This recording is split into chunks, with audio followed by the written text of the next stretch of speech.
తుని ఘటనకు సంబంధించి వైసీపీ నేత భూమన కరుణాకర్ రెడ్డిని విచారించింది సిఐడి. సుమారు 6.5 గంటల పాటు ప్రశ్నించిన అధికారులు రేపు కూడా విచారణకు రావాలని ఆదేశించారు. తనకు తెలిసిన సమాచారం ఇచ్చానన్న భూమన కాపు ఉద్యమానికి మద్దతిచ్చినందుకే తనపై ప్రభుత్వం కక్షపూరితంగా వ్యవహరిస్తోందని మండిపడ్డారు.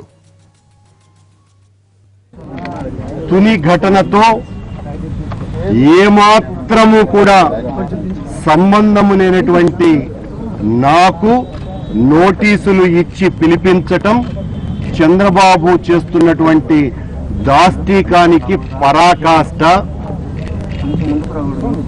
ఏ ఉద్యమము ఉక్కు పాదాలతో అణచాలంటే అణిగేటువంటి పరిస్థితి లేనే లేదు. అప్రజాస్వామిక పద్ధతులు ప్రయోగించిన భయపడి వెనుకకు జరిగేటువంటి ప్రసక్తి లేనే లేదు. కాపు కులం పట్ల చంద్రబాబు నాయుడు గారు రూథర్ ఫోర్డ్ లాగా వ్యవహరిస్తున్నారు.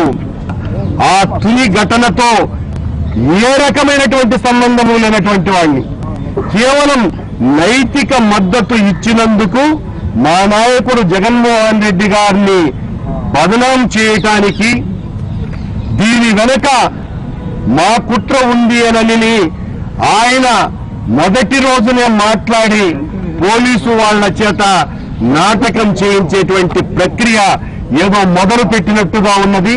పోలీసు వాళ్ళు చాలా నిష్పాక్షికంగా విచారణ చేస్తారు అన్నటువంటి నమ్మకం నాకు ఇప్పటికీ ఉన్నది. ఈ రోజున వాళ్ళు అడిగిన ప్రతి ప్రశ్నలకు నేను సమాధానం చెప్పాను. మళ్ళీ రేపు రమ్మన్నారు. రేపు ఉదయం మళ్ళీ వస్తాను. వచ్చిన తర్వాత మళ్ళీ మీతో మాట్లాడతాను.